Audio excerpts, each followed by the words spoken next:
Olá, que bom estarmos novamente juntos para dar continuidade ao que nós estamos tratando, que é a segunda vinda de Jesus. Hoje nós vamos falar do capítulo 19 de Apocalipse, para você ir preparando a sua Bíblia aí para estar acompanhando, né? Então nós queremos falar hoje da vinda de Jesus, da destruição. Ele vai destruir o anticristo, vai destruir o falso profeta, seus seguidores, e vai destruir o diabo, vai aprisionar o diabo, nós vamos ver aqui, né? Então, falando assim sobre esse final dos tempos, nós não estamos falando de coisas que vão acontecer daqui centenas de anos, nós estamos falando de coisas que estão acontecendo. Isso é muito importante a gente estar atento, não é? A palavra de Deus fala: bem-aventurados aqueles que leem, ouvem a palavra que está escrito nesse livro, que é o livro de Apocalipse. Logo no início e no final do Apocalipse diz exatamente essa afirmação de Deus, né? Então, nós temos falado sobre sinais da volta de Jesus e vimos que os sinais já se cumpriram, e tem 2 sinais que faltam a se cumprir ainda, né? Mas que já estão se cumprindo. Falamos de pragas, a ira de Deus que é derramado sobre a terra no final dos tempos, sobre aqueles que endureceram o coração, que se rebelaram contra Deus, né? Falamos do anticristo, da manifestação do anticristo. Falamos sobre os 4 cavaleiros do Apocalipse, no capítulo 6, é onde começa toda manifestação da ira de Deus, as pragas sendo derramadas, né? São os primeiros selos do livro que só Jesus poderia abrir. Então, é aberto o primeiro selo, né? O segundo selo. Isso começa em Apocalipse 6, né? Então, nós vamos ler agora em Apocalipse 19 e vamos estar comentando um pouquinho alguns versículos, dado a importância que João dá exatamente para a gente identificar o perfil daquele que está vindo, para nós não sermos enganados de jeito nenhum, né? Diz assim, olha, verso 11, Apocalipse 19. Vi o céu aberto, eis um cavalo branco, e o seu cavaleiro se chama Fiel e Verdadeiro, e julga e peleja com justiça. Veja, ele já dá nome aqui, né? Daquele que é real, verdadeiro mesmo, que é fiel. Depois o verso 12 diz: e os seus olhos são chama de fogo, na sua cabeça há muitas diademas, ou muitos diademas, tem um nome escrito que ninguém conhece senão ele mesmo. Está vestido com um manto tinto de sangue, e o seu nome se chama Verbo de Deus. Veja, vamos só parar um pouquinho aqui para a gente meditar as características do Cristo voltando. Nós sabemos que vão ter sinais nos céus e na terra, né? Vai ser um dia assim glorioso, mas um dia de lamentação para aqueles que endureceram o coração contra Jesus, contra Deus, né? Mas por que essa preocupação de João descrever em detalhes? Porque no capítulo 6 de Apocalipse também existe, já no verso 1 e 2, um cavaleiro vindo sobre um cavalo branco.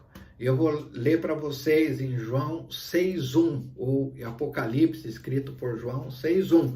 Vi quando o cordeiro abriu um dos 7 selos, e ouvi um dos 4 seres viventes dizendo, como se fosse voz de trovão: vem. Vi então, olha só, e eis um cavalo branco e o seu cavaleiro com um arco, e foi-lhe dado uma coroa, e ele saiu vencendo e para vencer. Veja, os estudiosos, ou uma boa parte dos estudiosos, entende que esse cavaleiro é o anticristo. Ele imita Jesus, ele quer parecer Jesus, né? Por isso é chamado também de Cristo, só que o anticristo, outro lado, né? As pessoas vão olhar para ele como um ungido, como um Cristo, né? Ele vai conseguir enganar um período. A gente sabe que o reinado dele vai ser de 7 anos, mas os primeiros 3 anos e meio vai ser um período de paz, um período de tranquilidade, vai haver acertos políticos, acertos econômicos, né? Os conflitos vão acabar. Então, ele virá assim, parecendo que é o Cristo, né? mas a gente sabe, esse texto diz que um dos seres viventes diz, vem. Então, logicamente não pode ser o Cristo, eu imagino, né? Como que alguém vai dar ordem para o Cristo? Olha, agora é momento de você vir, né? Isso é uma coisa entre ele e Deus apenas, né? E diz o texto também que foi dada uma coroa para ele. Nós vemos aqui que Jesus vem com diademas, com coroas, ele já é o Rei dos Reis, ele já está coroado, ele recebeu toda a honra, toda a glória, recebe toda a honra, toda a glória diariamente pelos anjos, pelos querubins, pelos serafins, pelos arcanjos, né? Então ele já é o rei, não é que foi dado uma coroa para ele, né? Então Jesus já vem como vitorioso, já está profetizado. Esse cavaleiro do Apocalipse 6 diz que ele saiu vencendo e para vencer, determinado a vencer, mas ainda não é um vitorioso. Então, veja que interessante como João vai descrevendo, ele diz no verso 12, os seus olhos são chama de fogo. Então, é interessante a gente observar isso, assim Jesus vai vir, né? Existe uma passagem em Lucas 12, 49, 12, 50, em que Jesus diz que ele veio lançar fogo na terra, que há um fogo dentro dele, que ele anseia em lançar esse fogo. E esse fogo é manifestado em algumas ocasiões, principalmente em Apocalipse, né? Mas eu creio que no dia de Pentecoste, quando surgiram aquelas línguas de fogo, né, que foi a manifestação do Espírito Santo, essa língua de fogo já é o fogo de Jesus sendo lançado na terra, né, que é a vinda do Espírito Santo. Mas em Apocalipse, já no capítulo 1, verso 14, quando Jesus se manifesta para João, ele aparece com labaredas de fogo nos seus olhos, né? Essas labaredas, a gente entende que é uma manifestação de um Jesus apaixonado, de um Jesus que fala, olha, eu morri por vocês, eu me entreguei por vocês, né? Eu dei a salvação, dei o perdão. Então, é o amor de Jesus. Depois, também no capítulo 2 de Apocalipse, no verso 18, para a igreja de Tiatira, Jesus se manifesta também com olhos de fogo, né? E aí ele se manifesta para a igreja, e a gente entende que esses olhos de fogo significa olhos de santidade, porque ele fala daquela igreja, que aquela igreja está muito confusa, ela está sendo conduzida por Jezabel, que é um espírito de prostituição, né? Jezabel viveu 3.000 anos atrás, mas o espírito dela opera, né? Então, ele vem falar sobre santidade. Mas aqui, nesse caso, o que significa os olhos são chama de fogo de Jesus? Significa fogo da destruição. Ele vai lançar fogo sobre a terra, e nós vamos ver mais para frente. Veja a característica, o perfil de Jesus voltando, né? E aí o texto diz o seguinte, que ele está vestido, nós já vimos isso, verso 13, com um manto tinto de sangue, seu nome se chama o Verbo de Deus, a Palavra de Deus. Jesus é a Palavra, né? Isso é inconfundível. Agora, no verso 14, e seguiam-no os exércitos que há no céu, montando cavalos brancos, com vestiduras de linho finíssimo, branco e puro. Então, se você observar um pouquinho antes, no capítulo 19 de Apocalipse, a gente vai ver o que a gente chama de bodas do Cordeiro, né? Nós vemos aí o casamento de Jesus com a noiva, com a igreja, e também, nesse caso, a vestidura da igreja é esse linho branco, que significa justiça, que significa pureza, né? Então Jesus está voltando com esse exército, e sai da sua boca uma espada afiada, verso 15, sai da sua boca uma espada afiada, para com ela ferir as nações. Olha que interessante. Então, toda a característica mostra que ele veio para ferir, ele veio para destruir e depois constituir seu reino, como nós já dissemos, né? E ele mesmo regerá com um cetro de ferro. Então, veja, ele vem para destruir e ele vem para reger. Ele vem para ser rei absoluto sobre toda a terra, sobre todo o universo, né? Regerá com um cetro de ferro e pessoalmente pisa o lagar de vinho do furor da ira do Deus Todo-Poderoso. Veja, a primeira coisa, Jesus vai pisar nessa terra, né? E a gente pergunta, mas aonde Jesus vai pisar primeiro?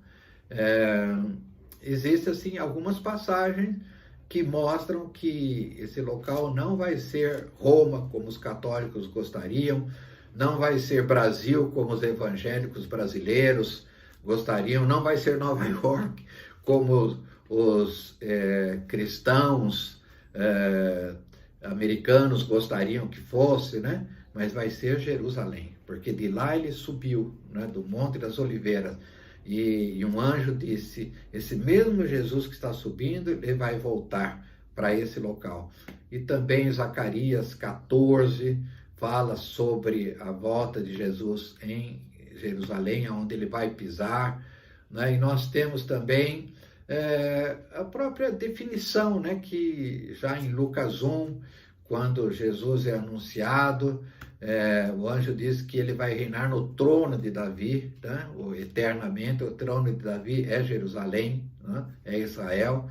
E claro que isso requer uma explicação maior que nós não vamos fazer nesse momento, mas certamente em outros momentos faremos isso, tá? Mas Jesus pisa aqui, ele está pisando num lagar de vinho do furor da ira de Deus Todo-Poderoso. Aqui é a vingança de Deus, né? Contra aqueles que blasfemaram, aqueles que tiveram uma reação agressiva contra Deus, né? Que negaram Deus. Enfim, é uma coisa muito triste, né? E também, veja que interessante, no verso 16, Apocalipse 19:16, diz, tem no seu manto e na sua coxa um nome escrito, Rei dos Reis e Senhor dos Senhores. Então nós não vamos poder ter confusão em relação a isso, né? Porque vai estar escrito, nós vamos ler Rei dos Reis e Senhor dos Senhores. Ele não é apenas Rei, mas é Rei dos Reis. Ele não é apenas Senhor, mas Senhor dos Senhores, né? Absoluto. Ele vem para reinar, né? Agora, o que vai acontecer? Primeiro, ele vai destruir. Se você vê os versos seguintes vão falar sobre destruição. O verso 19 diz, e vi a besta e os reis da terra com os seus exércitos congregados para pelejarem contra aquele que estava montado no cavalo e contra o seu exército. Então nós vamos ver que existe realmente uma reunião de governos. O anticristo vai fazer isso, né, na terra, de ditadores, de governos, tiranos, né, para fazer um exército, para destruir Israel, para destruir Jesus, né? Então existe isso, e nesse momento é que Jesus está voltando, né? Mas ele diz, olha, a besta, e essa besta está se referindo ao anticristo, né? Existem duas bestas no capítulo 13 de Apocalipse. A primeira besta a gente entende que é o anticristo, e a segunda besta é um falso profeta que vai mostrar o anticristo, que vai apresentar o anticristo para todos, né? Então a gente sempre diz isso, que é uma imitação da Trindade, só que a Trindade do mal, né? O dragão, que é o diabo, ele se encarna num homem, que é o anticristo, e o anticristo vai ter o falso profeta que vai estar mostrando, apresentando ele para todos, né? Glorificando ele como faz o Espírito Santo para Jesus. Então veja que interessante. No verso 20, mas a besta foi aprisionada, com ela o falso profeta, que com sinais feitos diante dela, seduziu aqueles que receberam a marca da besta e eram os adoradores da sua imagem. Os dois foram lançados vivos dentro do lago de fogo que arde com enxofre. Então Jesus está derrotando aqui, né, o anticristo, o falso profeta, e aqueles que têm a marca deles, aqueles que seguiram eles, né? E aqui diz que os dois foram lançados do lago de fogo que arde com enxofre. E aí no verso 21 diz: e os restantes foram mortos com a espada que saía da boca daquele que estava montado no cavalo, e todas as aves se fartaram da sua carne. Veja, aqui é a derrota total mesmo daqueles que seguiram, tinham a marca da besta, que seguiram o anticristo, né? Agora, Jesus vai estabelecer o reino, depois de derrotar, veja que interessante, né? Aí ele vai estabelecer o reino dele. Então, o capítulo 20 mostra o estabelecimento do reino de Jesus na terra. Então, vi descer do céu um anjo que tinha na mão a chave do abismo e uma grande corrente, e ele segurou o dragão, a antiga serpente, que é o diabo, Satanás, e prendeu por 1000 anos. Então, nós vamos ter uma palavra agora iniciando por 1000 anos. Veja, no caso de Satanás, ainda ele não foi lançado no fogo que arde com enxofre, né? Mas ele vai ser preso por 1000 anos. Então, o verso 3 diz: e lançou-o no abismo, fechou-o e pôs selos sobre ele, para que não mais engane as nações até completarem os 1000 anos. Depois disso, é necessário que ele seja solto por um pouco de tempo. Então ele vai ficar preso, e nesse período Jesus vai reinar. E é interessante a gente observar porque esse 1000 anos, né? Jesus vai mostrar que é possível existir paz, né? Engrandecer Deus na terra, e nós vamos reinar com ele. Isso é maravilhoso. O verso 4: vi também tronos, e nestes sentaram-se aqueles os quais foi dada a autoridade de julgar. Vi ainda as almas dos decapitados, esses são os mártires da igreja, né? Por causa do testemunho de Jesus, bem como por causa da palavra de Deus, tantos quantos não adoraram a besta, nem tampouco a sua imagem, não receberam a marca na fronte da mão, e viveram e reinaram com Cristo durante 1000 anos. Né? Então é maravilhoso isso, né? Nós vamos reinar. Veja o verso seguinte: os restantes dos mortos não reviveram até que se completasse os 1000 anos. Essa é a primeira ressurreição. Então diz aqui no verso 6: bem-aventurado e santo é aquele que tem parte da primeira ressurreição. Sobre esses a segunda morte não tem autoridade. Pelo contrário, serão sacerdotes de Deus e de Cristo, e reinarão com ele 1000 anos. Então aqui está falando de nós, da igreja, nós que cremos em Jesus, nós que entregamos as nossas vidas para Jesus, fomos perdoados, lavados pelo seu sangue. Então nós participaremos da primeira ressurreição, né? Como nós vimos no arrebatamento, um grupo vai ser transformado, não vai morrer, né? Mas os que morreram, que são de Jesus, vão fazer parte da primeira ressurreição, não vão conhecer a segunda morte, que é a morte espiritual, que é a morte eterna, né? Então, esses que somos nós reinaremos com Cristo por 1000 anos. Então, veja, nós temos uma opção hoje para fazer, né? Nós queremos reinar com Cristo, isso vai acontecer, irmãos. Um dia foi prometido que Jesus se manifestaria em carne, e ele se manifestou. As pessoas não criam que ele nascesse de uma virgem, tudo isso estava profetizado, né? Ele se manifestou, ele se encarnou, ele viveu 33 anos, morreu por nossos pecados, ressuscitou ao terceiro dia, subiu aos céus. Ele está sentado à direita da majestade e vai voltar. Então, isso vai acontecer. Nós estamos próximos desses dias. E nós podemos reinar com Cristo, sermos reis e sacerdotes com ele, né? Ou podemos não reinar. Isso aqui está dizendo que quem não vai reinar com ele, quem tem a marca da besta. Então, busque a marca do Espírito Santo de Deus, o selo do Espírito Santo, né? Confesse que Jesus é Senhor, creia que ele ressuscitou dos mortos, né? Invoque o nome de Jesus para ser salvo, porque terrível dia será esse, e terríveis dias serão da frente desse dia, daí para frente. Então, o nosso estímulo, como eu disse, não é só conhecer. Claro, a gente tem que identificar, tem que saber quem é Jesus, quando vai acontecer isso. Mas o importante para nós é nos prepararmos para a volta de Jesus. Que Deus abençoe a todos, que a paz de nosso Senhor Jesus Cristo seja com todos vocês. Amém.